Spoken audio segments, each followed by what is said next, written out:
ককাই আৰু ভনী নিৰ্জনত অকলেগে নাথাকিব, বিচনাত একেলগে নুশুব। ৪ৰ্থ অধ্যায়ত ভগৱানক কৈছে ইমং বিবস্বতে যুগং প্ৰাপ্তব্যানম বিবস্বান মানৱে প্ৰভু মনোৰীক্ষকে ব্ৰৱেত। অৰ্থাৎ হে অৰ্জুন, এই জ্ঞানৰ কথা মই আগতে সূৰ্যক কৈছিলোঁ, সূৰ্যই মনুক কৈছিলে, মনুই বিবস্বান মনুক কৈছিলে, আৰু পৰম্পৰা ৰূপে আহিছে আজি মই তোমাক কৈছোঁ। ই পৰম্পৰা। এবাৰ ব্যাসদেৱে এটা শ্লোক লিখিছে মনু সংহিতাৰ, সেই শ্লোকটো আনিছে আকৌ। কি লিখিছে যে নিৰ্জনত মাক আৰু পিতেক এটা যৌৱনপ্ৰাপ্ত পুতেকৰ লগত নিৰ্জনত মাক একেলগে নুশুব। শাস্ত্ৰত লিখিছে। ককাই আৰু ভনী, খুব ধ্যান দি শুনিব, ককাই আৰু ভনী নিৰ্জনত অকলেগে নাথাকিব, বিচনাত একেলগে নুশুব, ককায়েক আৰু ভনীয়েক। তেতিয়া জৈমিনী ব্যাসদেৱৰ শিষ্য, কৈছে ভগৱান আপোনাকতো ভুল ধৰিব নোৱাৰোঁ, মই ভুল ধৰা নাই, মই মাত্ৰ এটা প্ৰশ্ন কৰিছোঁ, মাক আৰু পিতেক এইটো সম্বন্ধটোতো মাক আৰু পিতেক হ'ল ন, মাক আৰু পিতেকে একেলগে কেলে শুব নোৱাৰে? আৰু ককাই আৰু ভনীহে, ককাই আৰু ভনী একেলগে কেলে থাকিব নোৱাৰে নিৰ্জনত, ককাই আৰু ভনী? ব্যাসদেৱে ক'লে যে বাৰু ঠিক আছে, এইটো কথা কালি তোমাক ক'ম, মই আজি আশ্ৰমত নাথাকোঁ, আজি মই আশ্ৰমৰ বাহিৰত যাম, তোমাক গোটেই আশ্ৰমৰ দায়িত্ব দিলোঁ, আৰু আশ্ৰমৰ মালিক অৰ্থাৎ ৰক্ষা গোটেই পৰিচালনাৰ ভাৰ তোমাক দিলোঁ, মই নাথাকোঁ দুদিন। দায়িত্ব ল'লে। সন্ধিয়াৰ টাইমত, সন্ধিয়া হৈছে আৰু সেই সময়ত একদম দীপলিপ এজনী ধুনীয়া গাভৰু ছোৱালী গাভৰু এজনী আহি ওলাল আশ্ৰমত। জয়মণিক পালে,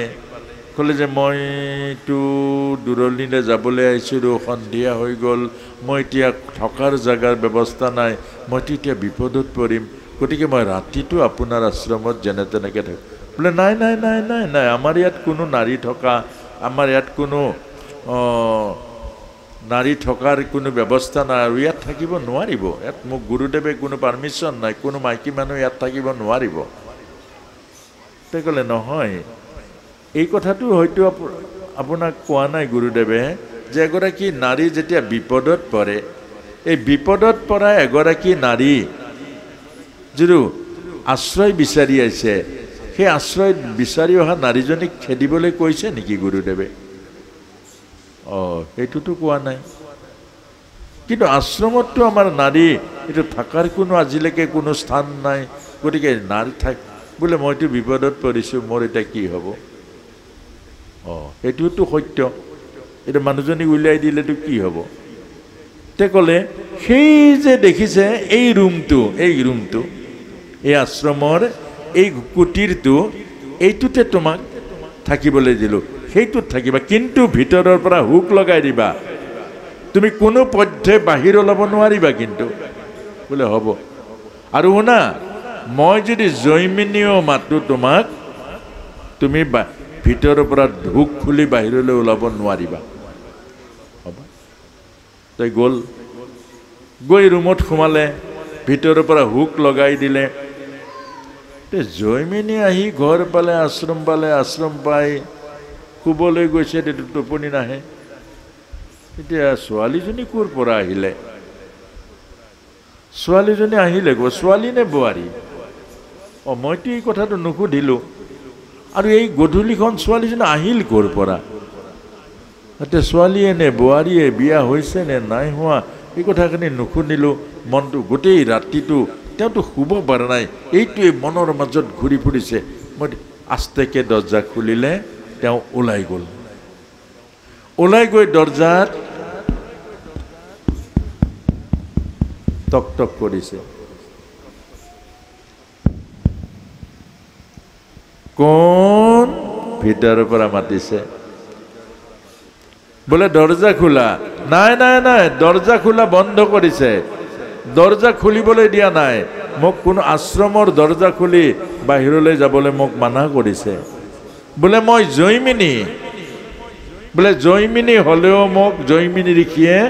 মানা কৰিছে দৰজা নুখুলে এওঁৰ মনৰ মাজত লাগিলে ছোৱালীজনী কোননো মই নুসুধিলো কোননো মনৰ তীব্ৰ ভাৱনাই ওপৰত খাপলি আছিলে খাপলি খুলি দিলে আৰু খাপলি খুলি ভিতৰত সোমাই দিলে জাপ মাৰি দিলে তাৰপাছতে দেখিছে একজনী পূৰ্ণ যৌৱনা গাভৰু দেখিবলৈ দীপলিপ এগৰাকী অপেশ্বৰীৰ নিচিনা যে সুধিছে তুমি বিয়া হৈছা বোলে নাই হোৱা তুমি বিয়া পাতিবা বোলে পাতিম আৰু উপযুক্ত পাত্ৰ পালে মোক বিয়া পাতিবা বোলে পাতিম তাৰপাছত এটা চৰ্তত বোলে কি ইয়াৰ পৰা আপুনি মোক এই বকচাত লৈ যাব লাগিব তালৈকে প্ৰায় পোহৰ হৈছে আৰু ৰাতি বকচাত উঠালে গাভৰুগৰাকী লৈ গৈ পোহৰ হৈছে এক থাপৰ লগাইছে একদম ঠাচকে জয়মিনীক ঘূৰি চাই দেখিছে বেগ দেও ঘূৰি চাই দেখিছে বেগ দেও তেতিয়া কৈছে গুৰুদেৱ লাগিব সেইটো শ্লোকে লাগিব এনেকুৱা মায়া এই মায়াক অতিক্ৰম কৰা মহান পুৰুষসকলেও নোৱাৰে সেইকাৰণে আমাক কৈছে নিৰ্জনত মাক আৰু পিতেক একেলগে নাথাকিব নিৰ্জনত একেলগে ভায়েক আৰু ভনীয়েক নাথাকিব কেলে মায়া ইমান প্ৰবল মায়া ভাগৱতত দিছে সৌভিৰী ঋষি যমুনাৰ পানী স্তম্ভিত কৰি সমাধিত লিপ্ত হৈ আছিলে হাড় আৰু ছাল আছিলে দাঁত চব লৰফৰ কৰা বুঢ়া আৰু যেতিয়া সমাধি ভগ্ন হ'ল উঠি আহিলে মাছৰ জাক এটাই এই পোৱালীকেইটাৰ লগত পোৱালীৰ লগত লীলা খেলা কৰি থকাৰ কাৰণে সৌভৰী ঋষিৰ বিয়া পাতিবলৈ মন গ'ল এইটো কাম আমাৰ ভিতৰত থকা মায়া ইমান প্ৰবল সৌভৰীৰ নিচিনা ঋষিও বিয়া পাতিবলৈ মন গ'ল তাৰপাছতে মানধাতাৰ ওচৰলৈ গ'ল আৰু মানধাতাৰ 50জনী কন্যা আৰু মানধাতাক যাই ক'লে যে তোমাৰ এজনী কন্যা মই বিয়া পাতিব বিচাৰিছোঁ দেখিলে যাৰা ঋষিজনৰ নাই হাড় ছাল চব শুকাই আছে যে দাঁত এটাও নাই লৰফৰ খোজ কাঢ়িব নোৱাৰে তেতিয়া দেখিলে না বুলি ক'লে অভিশাপ দিব হাঁ বুলি ক'লে ছোৱালীজনীক মই মূৰ খোৱা হ'ব কি কৰিম তেতিয়া ক'লে ঋষিবৰ যাওক যিগৰাকীয়ে আপোনাক পচন্দ কৰে সেইগৰাকীকে আপুনি বিয়া পাতিব আৰু তেতিয়া সৌভৰী ঋষি তপোবলৰ দ্বাৰা এক দিব্য ৰূপ ধাৰণ কৰিলে আৰু যোৱাৰ পাছত মানধাতাৰ 50জনীৰ মাজত হুলস্থুল লাগিলে মই বিয়া হওঁ গোটেই গালে শেষত 50জনীক বিয়া পাতিলে আৰু উপভোগ কৰিলে তাৰ পাছত বিবেকলৈ আহিলে মই কি কাম কৰিলোঁ সমস্ত সাধনাবোৰ চব এফালৰ পৰা নষ্ট হৈ গৈ আছে আকৌ তাৰ পাছত সমস্ত জগতক কৈছে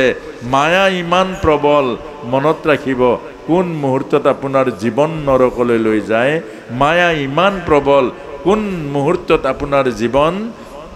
স্খলিত কৰি দিয়ে এইটো কোনো সাৱধান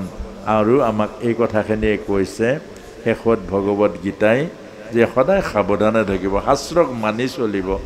শাস্ত্ৰই কোৱা কথাবোৰ সেই আধ্যাত্ম ঋষিসকলে বহুত সমাধিৰ পৰা মানৱ জাতিৰ কল্যাণৰ কাৰণে এই শাস্ত্ৰবোৰ লিখিছে শাস্ত্ৰৰ অৰ্থ হ'ল যিয়ে শাসন কৰে তাকে শাস্ত্ৰ বুলি কৈছেগে গতিকে এইবোৰ কথা জীৱনৰ কথা অৱহেলা নকৰিব আজি বহুতে সেই কথাবোৰ অৱহেলা কৰে আৰু সেইটো নকৰিব আৰু আমাৰ জীৱনটো সুন্দৰ কৰিবৰ কাৰণে এই শাস্ত্ৰসমূহ ৰচনা কৰিছে এই জ্ঞানবোৰ আমাক দিছে গতিকে ভগৱত গীতাৰ মাজেৰেও আমাক এই কথাটো কৈছে যে আমাৰ ভিতৰত থকা যিটো কাম আমাৰ ভিতৰত থকা যিটো আসক্তি এইবোৰ বৰ প্ৰবল আৰু সেইকাৰণে ইয়াক নিয়ন্ত্ৰণ কৰিবৰ কাৰণে প্ৰতিদিন যোগ কৰিব ভগৱত গীতা এইটো কৈছে প্ৰত্যেক দিনাই যোগ কৰিব আমি প্ৰত্যেক দিনাই যোগ কৰোঁ কিহৰ লগত কৰোঁ দেহৰ লগত কৰোঁ আমি প্ৰতিদিন দেহৰ লগত যোগ কৰোঁ কালিলৈ কি খাম ৰাতিলৈ কি খাম গোটেই দেহৰ লগত কলৈ গ'লে ভাল পাম ক'ত ফূৰ্তি পাম ক'ত মনৰ আনন্দ পাম কিন্তু আমি আত্মাৰ লগত যোগ কৰোঁ জানো আত্মাৰ লগত যোগ কৰোঁ জানো এবাৰ ভাবকচোন যি আত্মাই জীয়াই ৰাখিছে যি আত্মাই আপোনাক মোক চৈতন্য কৰি ৰাখিছে যি আত্মা নহ'লে এক ছেকেণ্ডো আপুনি থাকিব নোৱাৰো যি আত্মা নহ'লে আমি আনন্দ নাপাওঁ যি আত্মা নহ'লে চকুৰে নেদেখোঁ যি আত্মা নাথাকিলে আমাৰ মনেৰে অনুভৱ কৰিব নোৱাৰোঁ কিন্তু আমি আত্মাক চিন্তন কৰোঁ জানো এটা ভগৱত গীতাই আমাক কৈছে যে চতুৰ্থ অধ্যায়ত সদায় যোগ কৰিব কৰ্ম যোগসু কৰ্ম কৌশলম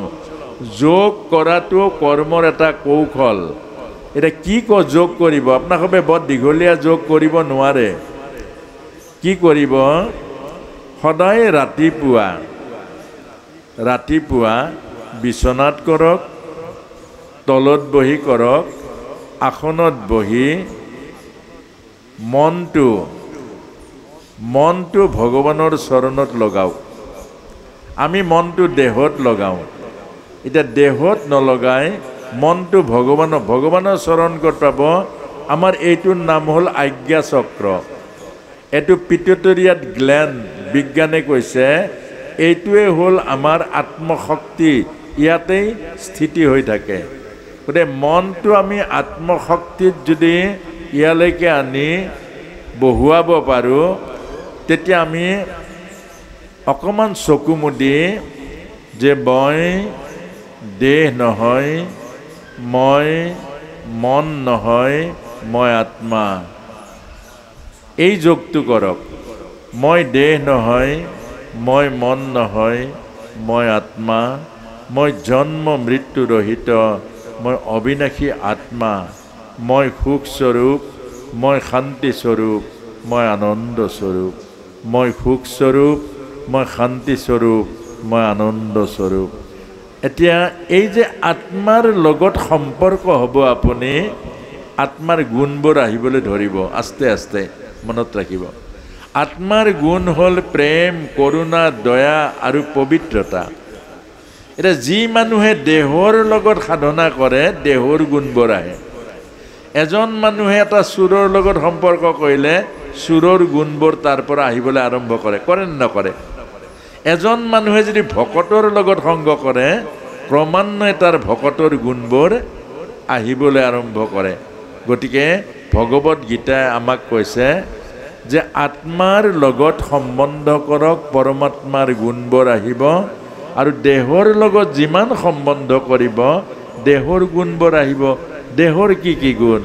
লোভ লালসা দম্ভ অহংকাৰ কাম ক্ৰোধ এইবোৰ দেহৰ গুণ সেইকাৰণে আমাৰ দেহৰ গুণবোৰ আমাৰ ক'ব নোৱাৰাকৈ আহি যায় গতিকে আমি যদি সদায় ৰাতিপুৱা যোগা কৰোঁ যোগা অৰ্থাৎ ভগৱত গীতাৰ যোগ হ'ল নিজৰ লগত যোগ হোৱা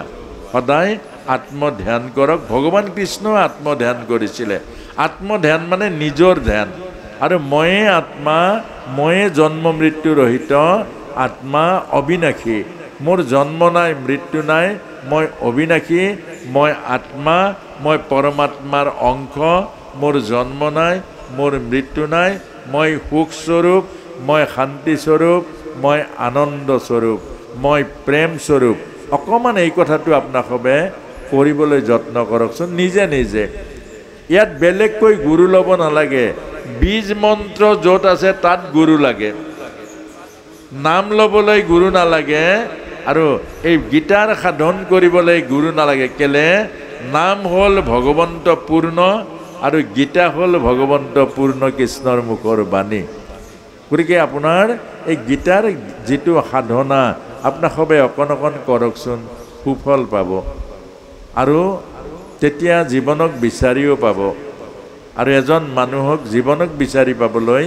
এইটো আমাক যোগ দিছে। ইয়াৰ পাছতে পঞ্চম অধ্যায় সন্ন্যাস যোগ। প্ৰতিঘৰ গৃহস্থী সন্ন্যাসী হ'ব লাগিব, ভগৱত গীতাই কৈছে। এতিয়া প্ৰতিঘৰ গৃহস্থী সন্ন্যাসী হ'ব লাগিব, কিন্তু ঘৰ বাৰী এৰিব নালাগিব। গৃহস্থী আশ্ৰমৰ মাজত থাকি সন্ন্যাস।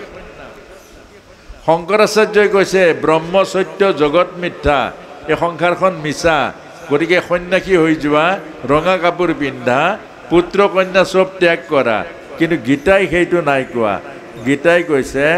পুত্ৰ কন্যা ভোগ বিলাসৰ ঐশ্বৰ্যৰ মাজত থাকি